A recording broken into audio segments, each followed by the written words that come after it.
तो दोस्त, अगर आपने अपना बिजनेस शुरू करके उसे रजिस्टर करा लिया है, बैंक अकाउंट खुलवा लिया है, लेकिन अब बिज़नेस अगर बंद करना चाहते हो तो ये वीडियो डेफिनेटली आपकी कुछ मदद कर सकती है।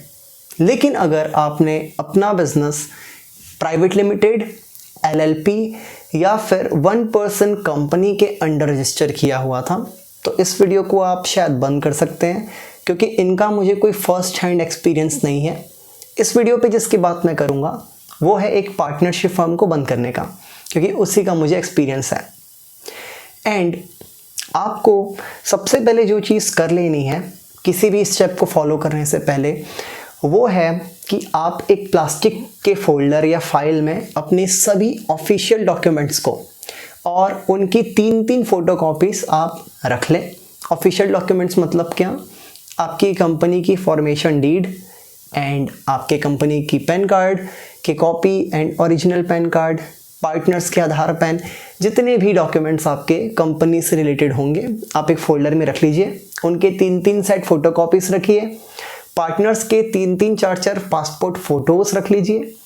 एक पेन, स्टेपलर, ग्लो स्टिक और साथ में सबसे इम्पॉर्टेंट चीज़ जो है वो है आपकी कंपनी की सील, वो आप उसमें रख लीजिए। किसी भी स्टेप को फॉलो करने के लिए ये आपके काम आएगा। अब सीधे बात करते हैं हम फर्स्ट स्टेप की। वो होगा आपको अपने बैंक अकाउंट का स्टेटमेंट निकलवाना। बैंक अकाउंट के स्टेटमेंट निकलवाने के लिए क्या करना होगा? आपको सिंपली एक एप्लीकेशन लिखना है जो भी कंसर्न बैंक है उसके ब्रांच मैनेजर को, एंड उसका एक टेम्पलेट भी आपको मैं डिस्क्रिप्शन में दे दूंगा। एप्लीकेशन देने के बाद आपको स्टेटमेंट मिल जाएगी। इस स्टेटमेंट का क्या करना है? इससे आपको करनी है अपने कंपनी की अकाउंटिंग। मतलब क्या? सिंपली आपको प्रॉफिट एंड लॉस कैलकुलेट करना है अपने कंपनी का। और ये कर लेने के बाद आएगा हमारा सेकेंड स्टेप। सेकेंड स्टेप है टैक्सेस एंड लायबिलिटीज़।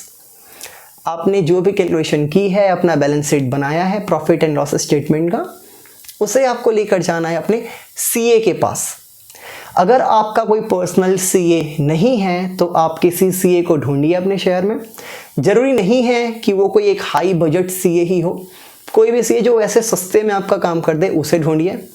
आप सिंपली उन्हें जाकर बोलिए कि आपको अपनी कंपनी का, अपनी पार्टनरशिप फर्म का रिटर्न फाइल करना है। ये बोलने के बाद वो आपसे आपका प्रॉफिट एंड लॉस स्टेटमेंट मांगेंगे और आपकी रिटर्न फाइल होगी। आपको ये ध्यान रखना है रिटर्न फाइल किसका होता है। पहले तो ये बात करते हैं कि वैसे मेरी बुद्धि तो ऐसा कह रही है कि आपको डेफिनेटली पता होगा, आपने पार्टनरशिप फर्म रजिस्टर किया है तो, कि पार्टनरशिप फर्म में प्रॉफिट पर 30% का टैक्स लगता है प्रॉफिट पर। और ये कैलकुलेट कैसे होता है? किस पीरियड के ट्रांजैक्शन का प्रॉफिट पर हमें टैक्स देना होता है? वो देना होता है हमें फाइनेंशियल ईयर के बीच जितने ट्रांजैक्शन हुए होते हैं उसके प्रॉफिट पर। अब ये फाइनेंशियल ईयर क्या है? इंडिया में फाइनेंशियल ईयर माना जाता है 1 अप्रैल से 31 मार्च तक के डेट को। फॉर एग्जाम्पल, अगर मैंने 15 अप्रैल 2024 को अपनी कंपनी शुरू की और 22 जनवरी को ले जाकर मैंने अपनी कंपनी बंद कर दी, तो ये किस पीरियड में काउंट होगा? 1 अप्रैल 2024 से लेकर 31 मार्च 2025 इस फाइनेंशियल ईयर में काउंट होगा। और इसकी रिटर्न फाइल मुझे कब तक करनी होगी? जो लास्ट डेट होती है 31 जुलाई 2025 में। आपको ये कोशिश करना है कि इस लास्ट डेट तक आप नहीं जाने दें अपनी फाइलिंग को, इससे 1-2 महीने पहले ही कर लें। लास्ट डेट क्या है? 31 जुलाई इस फाइनेंशियल ईयर के लिए। एंड सेम गलती हमने की थी वैसे, 31 जुलाई से पहले हम फाइल नहीं कर पाए थे, 2 से 3 दिन लेट हुआ था। 3 अगस्त को फाइल किया था हमने और 1400 रुपये की पेनल्टी लग गई थी।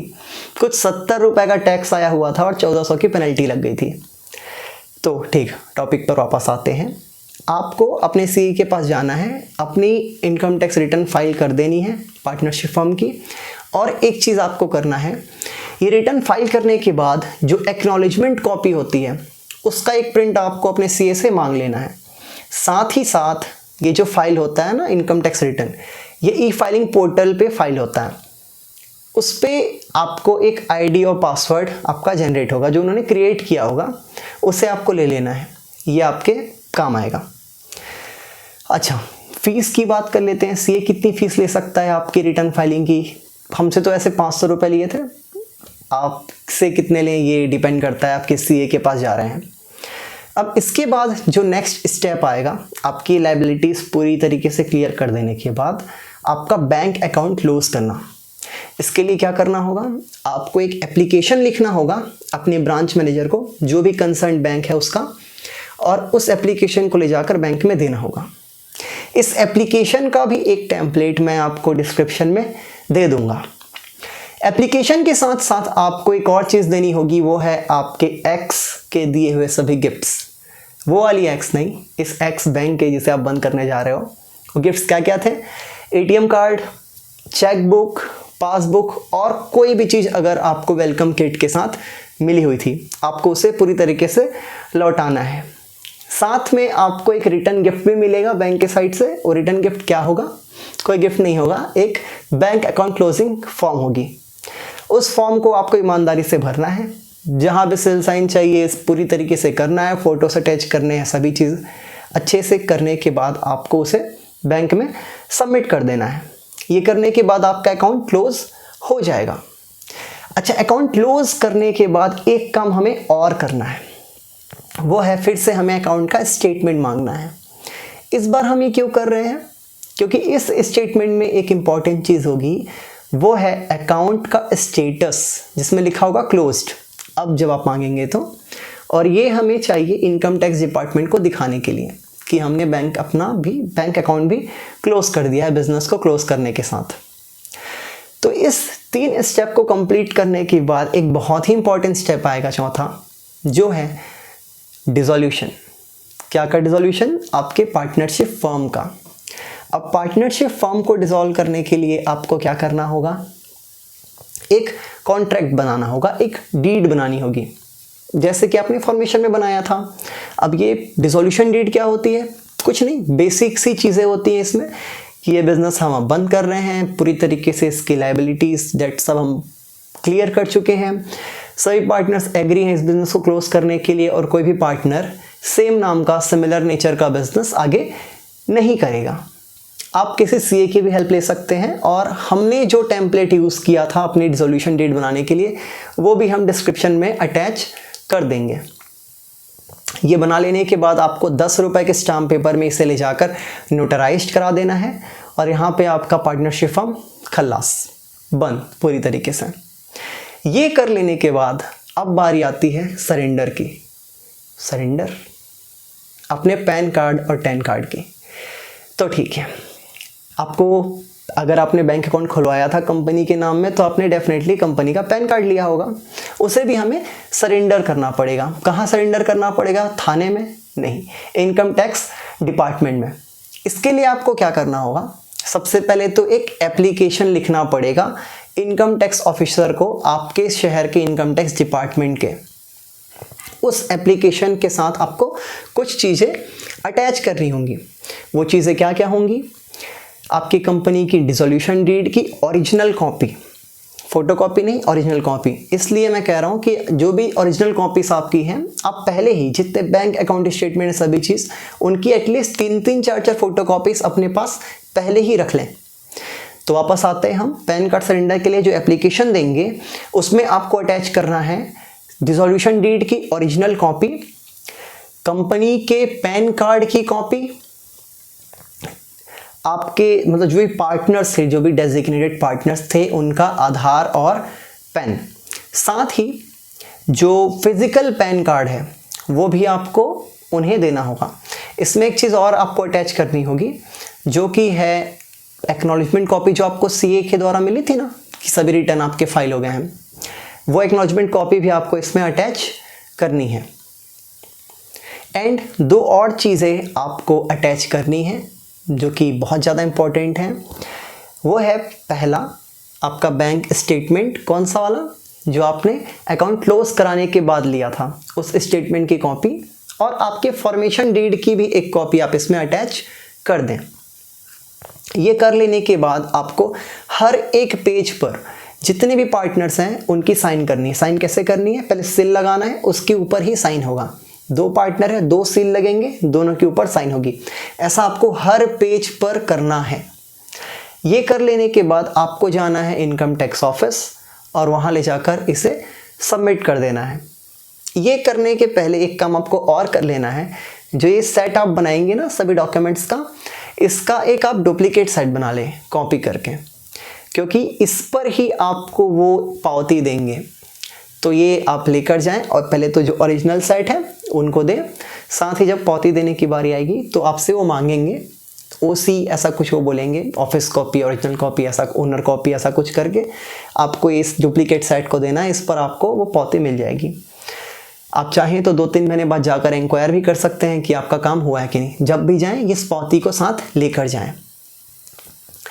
अब अगर आप 1, 2, 3, 4, 5 लेवल और आगे गए हुए थे अपने बिजनेस में, मतलब आपने पेन के साथ 10 भी ले लिया था, तो फिर उसे कैसे सरेंडर करना है, अब उसकी बात करते हैं।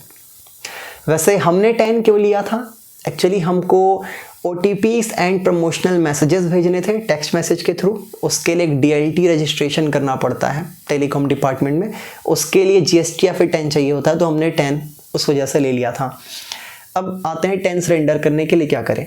सिमिलर प्रोसेस है, वैसे ही एप्लीकेशन लिखना है। इस बार आप TDS डिपार्टमेंट को एप्लीकेशन लिखेंगे, TDS ऑफिसर को, अपने शहर के TDS डिपार्टमेंट के। कुछ एक्स्ट्रा आपको डॉक्यूमेंट्स अटैच करने होंगे। वो होंगे पहला तो 10 नंबर, साथ में आपको जो पावती मिली होगी पेन सरेंडर करते वक्त उसकी कॉपी भी आप इसमें अटैच कर सकते हैं। एंड कुछ और चीज़ें, एक जो एक्स्ट्रा चीज़ वो है, आपको जो ID पासवर्ड मैंने लेने बोला था अपने CA से, जो रिटर्न फाइल करने वक्त यूज़ हुई थी, उस ID पासवर्ड का यूज़ करके आपको E-फाइलिंग पोर्टल पर लॉगिन करना है। अपने डैशबोर्ड में जाकर पेंडिंग एक्शन वाले सेक्शन में जाना है। देन उसके बाद आपको जाना है outstanding response to outstanding demand वाले सेक्शन में। इसमें जाकर आपको, अगर आपका कोई डिमांड पेंडिंग होगा तो उसे क्लियर करना है। अगर नहीं होगा तो वहाँ पे लिखा होगा there are no pending demands, इस टाइप का कुछ, तो आपको उस पेज का स्क्रीनशॉट लेना है। स्क्रीनशॉट लेकर उसे प्रिंट कराना है, सील लगानी है, साइन करना है एंड उसको भी आपको अटैच करना है और ये ले जाकर आपको अपने TDS डिपार्टमेंट में दे देना है। और ये करने के बाद भी एक इम्पॉर्टेंट चीज़ जो आती है वो है आपको इस सेट का भी एक डुप्लीकेट बनाना है। उसी डुप्लीकेट सेट पर आपको रिसीविंग मिलेगी, मतलब पावती मिलेगी TDS डिपार्टमेंट से। अब कुछ प्रो टिप्स, अगर आप बिज़नेस शुरू कर रहे हैं और इस वीडियो को देख रहे हैं तो एक इम्पॉर्टेंट चीज़ आपको करनी है। आप डुप्लीकेट्स, फोटोकॉपीज़ तो अपने रखते ही जा रहे हैं सभी ऑफिशियल डॉक्यूमेंट्स के। एक चीज़ और कर सकते हैं, आप सबको किसी भी एक स्कैनर ऐप से स्कैन करके उसका PDF बनाकर आप एक टेलीग्राम ग्रुप में रख सकते हैं। टेलीग्राम क्यों, व्हाट्सएप क्यों नहीं? क्योंकि कई बार व्हाट्सएप अनइंस्टॉल करने की वजह से हमारे सभी डॉक्यूमेंट्स छूमंतर हो जाते हैं, लेकिन टेलीग्राम का डेटा बादल पर होता है। बादल मतलब क्लाउड स्टोरेज पर, तो वो कभी जाएगा नहीं। अगर आपका फ़ोन भी चोरी हो जाए आपका डेटा चोरी नहीं होगा। तो ये चीज़ आपको कर लेनी है। और अगर आप मेरे सह शहरी हैं, मतलब आप भी इसी शहर से हैं जहाँ से मैं हूँ, बिलासपुर छत्तीसगढ़, तो आपके लिए चीज़ें ईजी हो जाएंगी। अगर आप पैन कार्ड सरेंडर करने जा रहे हैं तो आपको सीधे जाना है व्यापार विहार APJ अब्दुल कलाम प्लेनेटोरियम के पास जो इनकम टैक्स ऑफिस है, वहाँ आपको पैन कार्ड वाला एप्लीकेशन देना है। अगर आप 10 सरेंडर करने जा रहे हैं तो आपको व्यापार विहार में ही जाना है, श्री राम प्लाजा। वहाँ पर जो इनकम टैक्स ऑफिस है उसके 3rd फ्लोर में TDS डिपार्टमेंट है, वहाँ आपको एप्लीकेशन देना है। तो अगर आपको इस किसी भी प्रोसेस में कहीं पर दिक्कत आती है, जैसे कि सपोज बैंक आपको परेशान करता है, डिले करता है आपके काम में, तो आप उनकी कंप्लेन कहाँ कर सकते हो, कैसे कर सकते हो, मे बी इस पर हम आगे की वीडियोस में बात करेंगे। तब तक के लिए नमस्कार, धन्यवाद अपना समय देने के लिए।